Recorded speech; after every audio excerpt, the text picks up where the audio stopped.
and welcome Hello. back. Hi. We are so excited to have with us Miss Jincey Lumpkin, author of The Mermaid of Venice. Hello, Yeah, Jincey. Yes, you better hello. hold up that book. That cover art is amazing. It is. I love it. I love it. So, Jincey, first of all, where in the world is Jincey Lumpkin? Listen, Carmen Sandiego is currently in Lisbon, Portugal. What are you doing in Portugal? Wow. I live here now. You still have your place in New York City, right? I do, yeah. I have a place in Inwood, so I'm going to be like half here, half there. Oh, wow. Wow. Fancy. How are you liking Portugal? I love it so much. You know, I think that if it was not for COVID, my wife and I would not have moved, but that just changed, like it uprooted everything. It was wild. And I was working in an agency last year and got fired from that due to COVID. And I don't know, it just like changed everything. I spent a lot of time in Florida last year, and I just realized, like, you know, we both really wanted a change. And so here we are. Yeah. So we came mid-October. Mid-October. Okay. So you moved to Portugal. You had no job because you got fired because of COVID, like a lot of people in the world. Yeah. And then you just decided, okay, I'm going to write a book.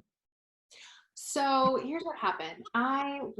So after I got fired, like literally in exactly the same week I got COVID. Yeah. So it actually was a blessing in disguise to get fired that specific week, because I got like a month of pay, like a sick pay or something like that. And I was like out the whole month. Like I was very ill with COVID. And in it does all these like weird things to your head. So I had horrible insomnia. And one night, like I was up like thinking, and that day I had seen, I don't know if you remember that, there were like videos going around of the Venice canals and how like clean they were, and you know, you could see all the fish swimming around. And it reminded me of this dream that I had years before, which was about this like woman who murders her lover and jumps in the Venetian canal in this like emerald green gown and like swims away, and like then this mermaid tail comes in and she's going to go to like another European city and murder somebody else. And so like that came back very vividly for me. Like I had written it down many years ago, just because I do like I have, you know, an idea notebook where I jot down thoughts. So that like randomly came back to me in the middle of that COVID haze. And it was like, I couldn't sleep anyway. So I just spent the whole night kind of brainstorming, like, well, what would that be? Is that like a short story? What is it? I kind of thought about who the character was, woke up, you know, after like 2 hours of sleep the next day and plotted it out. And it actually ended up not being just like a short story or a book. It's going to be 6 books. So by the second day, I had 6 books plotted out, more or less. Yeah. So that was going to be something that I asked you, and I know we've talked about this before. So there is going to be a sequel after this first Mermaid of Venice. Not only a sequel, but 4 other books after the sequel. 5 other books. Yeah. So a series. Yeah, 5 other books. And I'm working on book 2 right now. So book 2 deadline is at the end of the month. And then book 2 will come out in September. So your deadline, this comes from the publisher, your publisher? Say that again?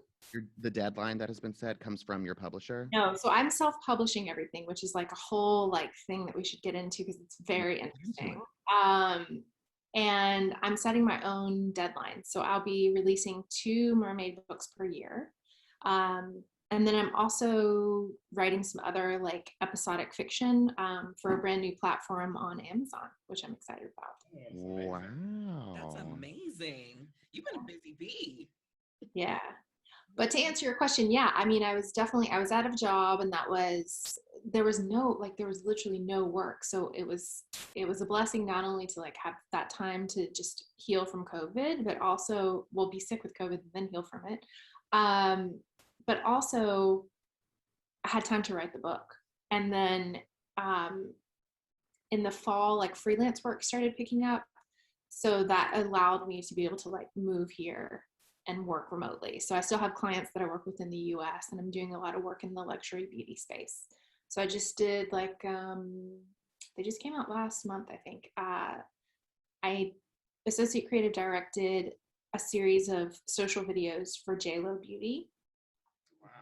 So that was great. And I'm working on a couple other like top secret projects right now. So Well, I want to good. hear. It's nice. It's nice to have the like balance of, you know, writing and doing creative direction and art direction for beauty, and then writing novels on the side. So obviously you are extremely creative and artistic, but I want to let our listeners know that I know you personally because we had volunteered for the Trevor Project for years ago. So not only are you artistic and creative, but you're also very in tune with charity work and giving back to the community. How and why is that so important to you? Well, you know, specifically the Trevor Project, like mental health is very important to me. I have bipolar disorder and struggle still, even though I've been on medication now for like 13 years, I still struggle with depression. So I actually just had a relapse of depression a couple of weeks ago. I'm like now finally coming out of it. So, you know, gay youth and then trans youth on top of that, like it just multiplies the amount that you know, the likelihood that you may take your life from suicide. And I understand what it feels like to like feel like your feelings are a burden. And so it was really important for me to do that work and to raise the money that we raised for Trevor, and be able to like have a place for people to put that, you know, put those thoughts and like be that buffer for you to kind of like literally talk you off the ledge sometimes. So that was really what motivated me to do that. And in terms of, you know, social justice work still, I mean, I still do raise a lot of money. And I feel like if you're in a position to give back and you're not giving back, you really need to like examine why that is in your life that you're not doing that. I hear that. Yeah.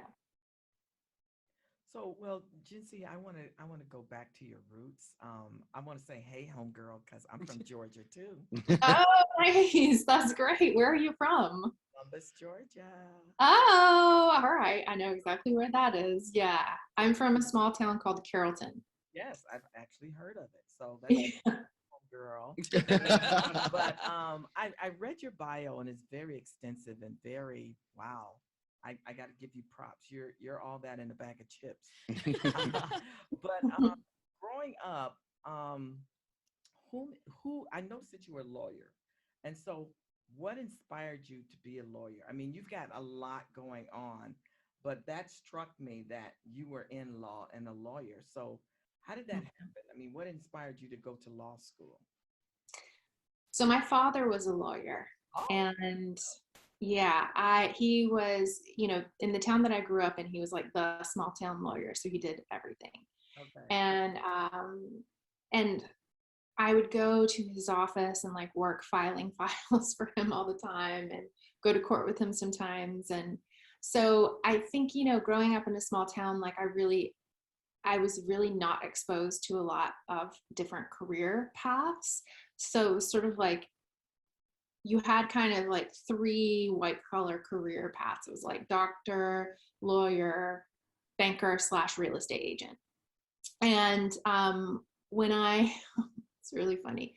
When I got to New York, I realized that I did not know this. I did not know that there was an advertising industry. So when I got to New York, I was like, oh, that's a whole thing. Okay.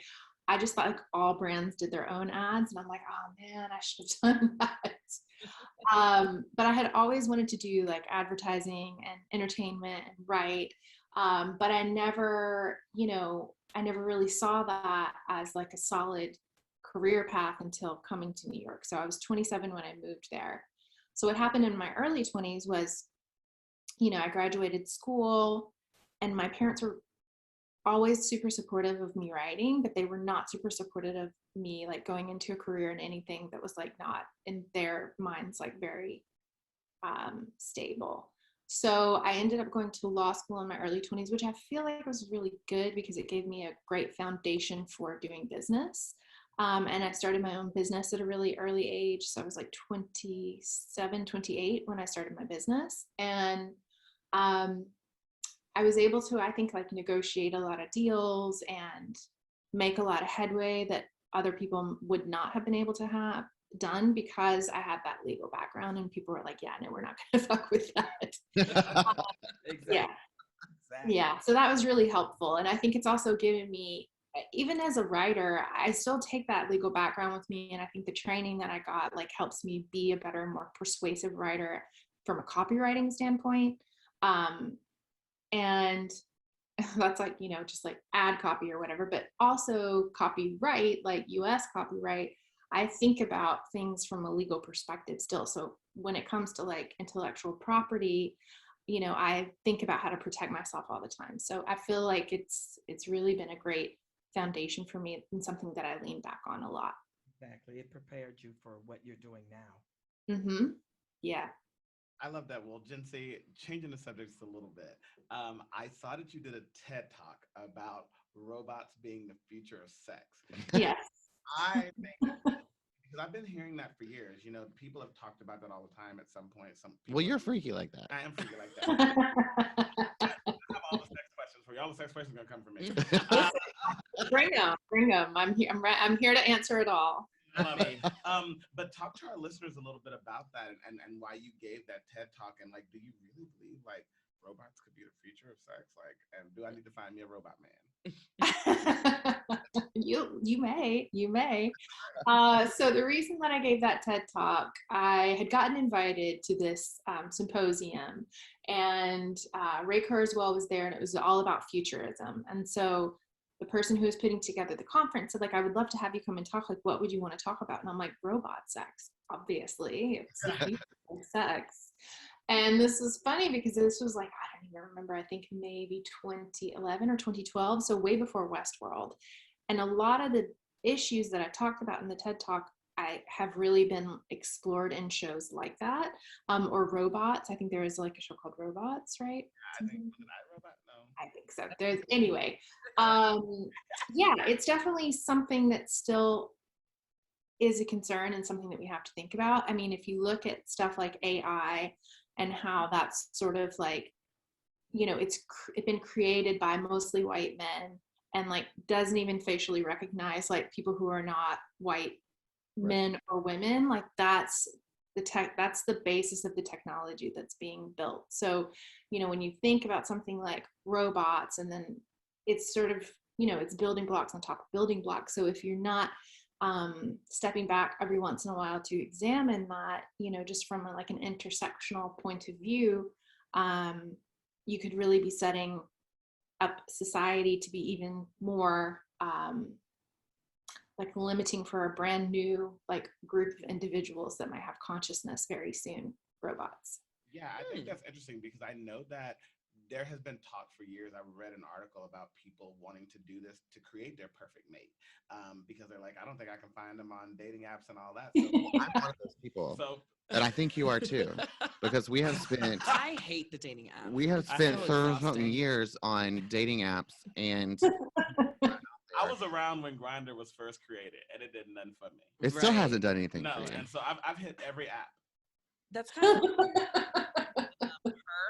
Yes, Yes, with that's- Scarlett Johansson. Yes, Yeah. that's all that talk. That's what that reminds me of. And I mean, after watching that movie, I was like, this seems like definitely like the future where like people will have relationships with. I think I probably could. Like, it probably is best for me too.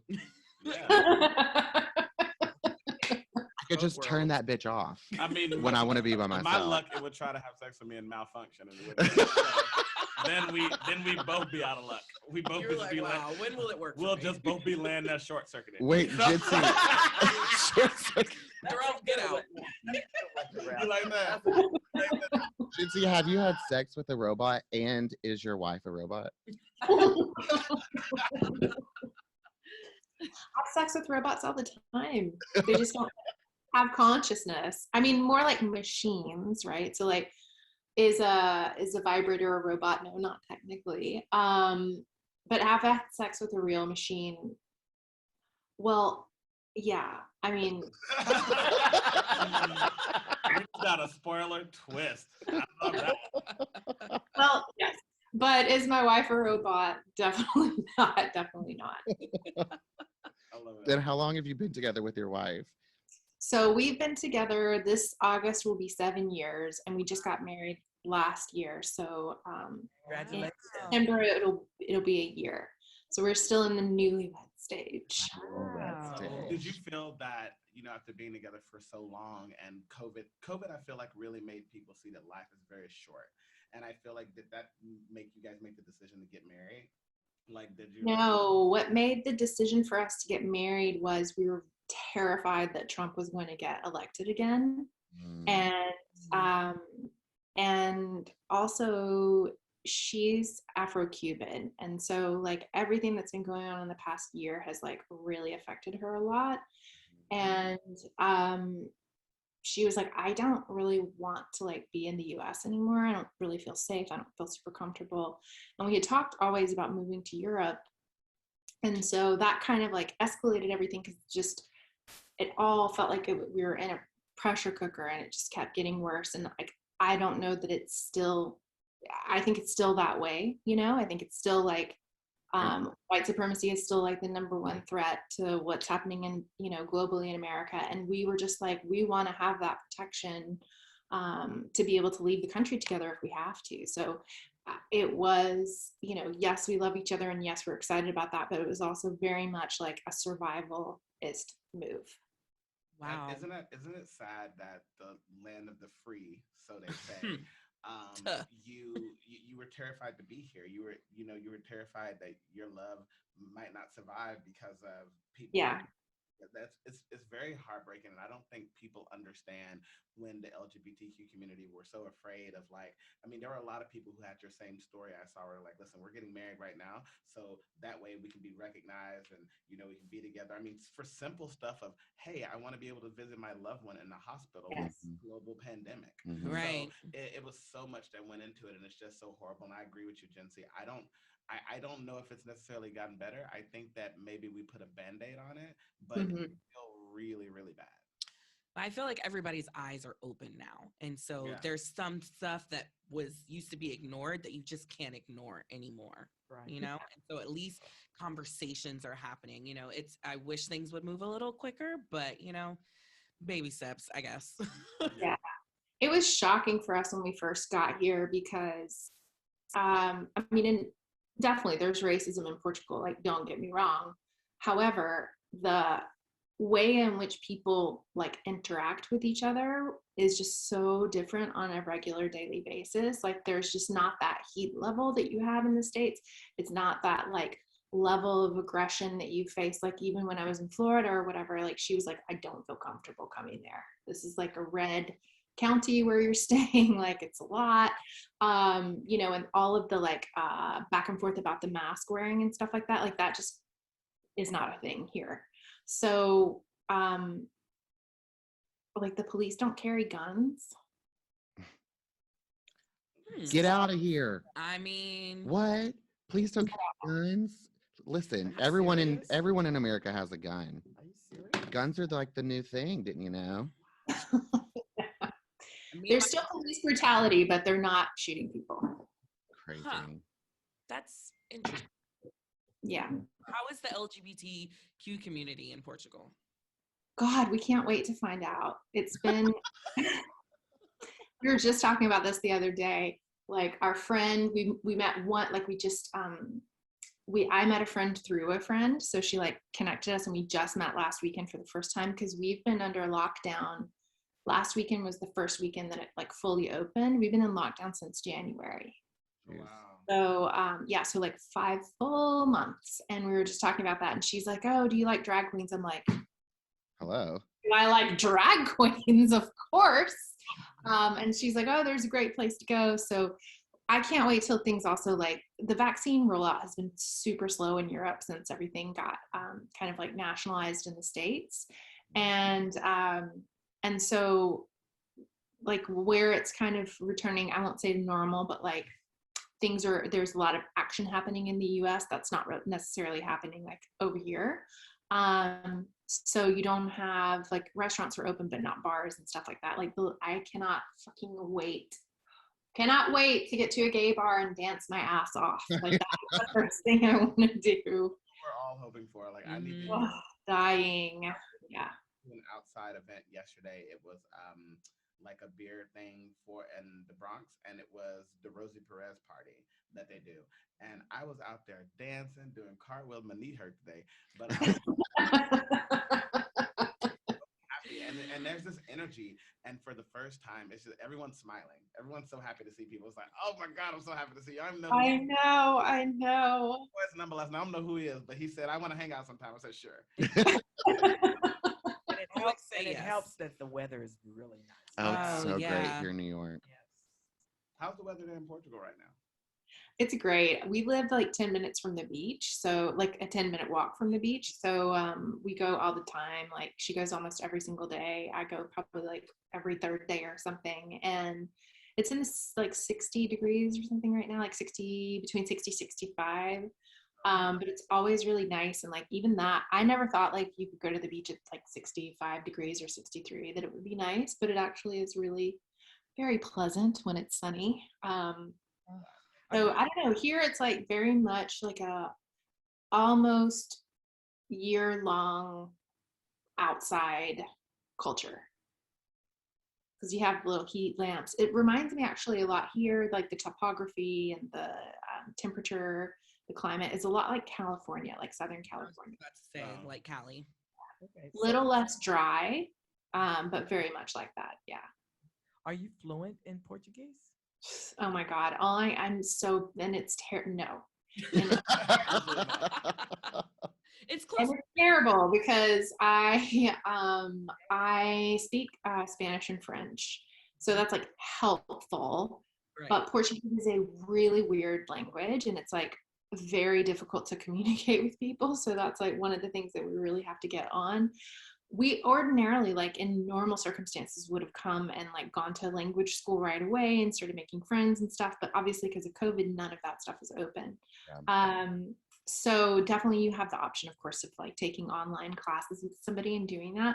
But I personally feel like that's a really difficult way to learn to speak a Also, you're so language. busy doing Everything. That's the other thing. Yeah. But we got to prioritize. Like this summer, it's like we got to start learning at least Portuguese 101 because we are just, it's a bad situation. We're like this in every store. Fala inglés o español? That means like, do you speak English or Spanish? And they're like, nope. You're like, great. Charades it in. Exactly. You have been so much fun to chat with and to catch up with. I miss you so much, and I can't wait to like finally be able to come to Europe and come see you in Portugal. I definitely Yes, I'll take you out for port wine. yes. It better be some gay Ooh. port wine. Yeah, 100%. Maybe I can get there and you can introduce me to a robot man or something. I don't know. Or any man. Or any man. Any man. Any man will do. So before we let you go, is there anything you can tell us about, you don't even have to tell us the title, but the sequel to your first book, The Mermaid of Venice? Can you give us a little? Oh, yeah. No, so it's actually up for pre-order now. So it's called Mermaid of Sicily. Mermaid. Mermaid of Sicily. So this little mermaid is quite a jet setter. So she's hopping around here and there. So first Gia? Related to Gia? Same Gia. Same Gia. Good. Same girl. She's just in a different locale now. Gotcha. So just causes some trouble somewhere else. still doing us on her same murdering bullshit.